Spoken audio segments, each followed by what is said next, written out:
Dictation 10 second बाद बोली जाएगी।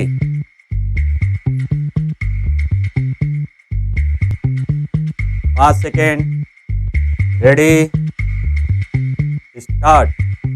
संयुक्त राज्य अमेरिका के पूर्व राष्ट्रपति डोनाल्ड ट्रंप को देश के सुप्रीम कोर्ट से उस वक्त कुछ हद तक कानूनी राहत मिलती नजर आई जब अदालत कथित तौर पर 2020 के राष्ट्रपति चुनाव को विफल करने के मामले में संज्ञेय आपराधिक अभियोजन से छूट के एक पूर्व सेवारत राष्ट्रपति के रूप में उनके अधिकार के पक्ष और विपक्ष में अप्रैल के मध्य में दलीलें सुनने पर सहमत हुई।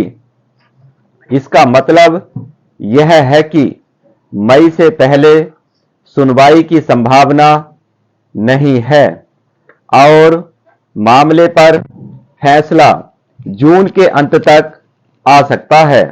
यह ठीक वही समय होगा जब अदालत के मौजूदा सत्र के लिए अंतिम फैसले आने की उम्मीद है।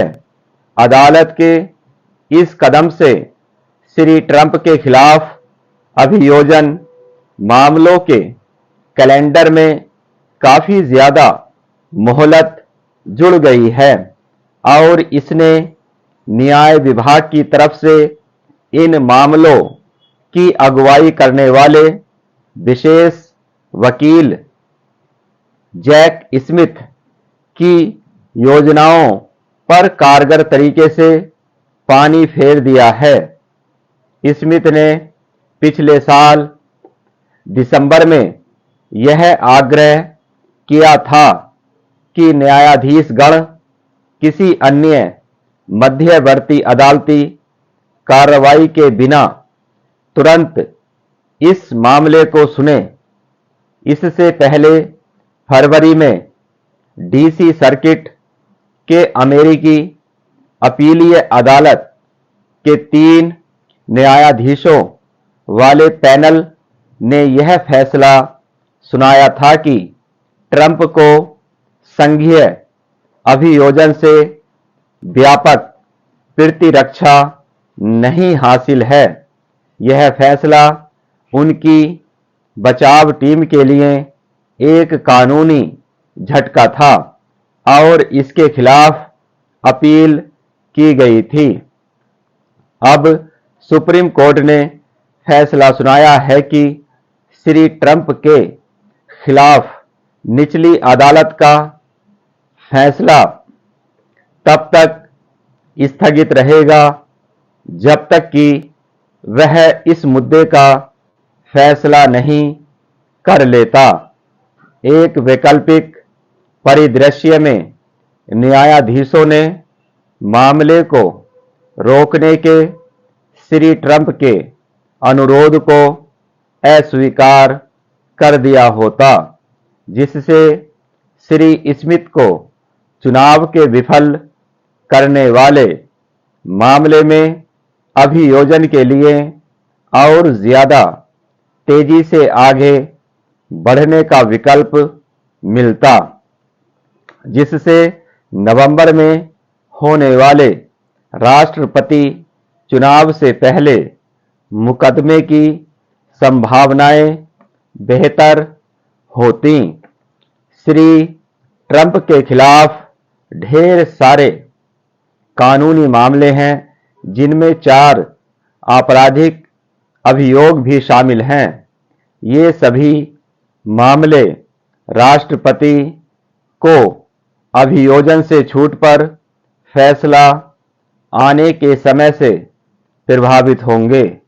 विशेष रूप से सुप्रीम कोर्ट के न्यायाधीश श्री कोलोराडो सुप्रीम कोर्ट के उस फैसले को पलटने को तैयार नजर आते हैं जिसने श्री ट्रंप को एक संवैधानिक प्रावधान जो विद्रोह का समर्थन करने वालों को सरकार में उच्च पद संभालने से रोकता है के तहत राष्ट्रपति पद के चुनाव में शामिल होने से प्रतिबंधित कर दिया था।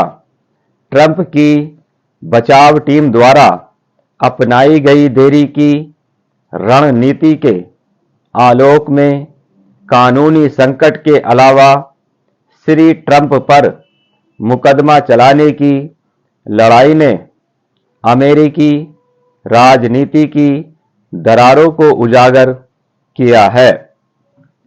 मतदाता ट्रंप की क्षमताओं और उनके द्वारा खड़ा किए जाने वाले संभावित जोखिमों के आधार पर बटे हुए हैं।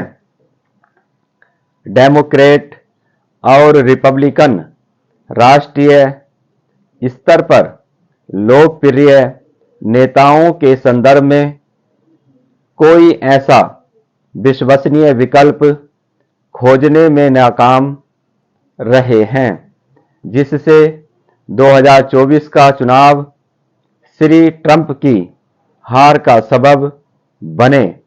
आज के अमेरिकी सपने के मूल में असली कमजोरी है एक ऐसे नजरिए की कमी जो सभी अमेरिकियों को एक ही राजनीतिक झंडे के तले एकजुट कर सके। इसके लिए ऐसे नेताओं की जरूरत है जो एक वैश्विक शक्ति के रूप में अमेरिका की स्थिति के बारे में दीर्घकालिक नजरिया रखने में सक्षम हो और जिनके पास एक ऐसी सोच हो जो अपने सभी लोगों का ख्याल उनकी पहचान की परवाह किए बिना रखे। स्टॉप।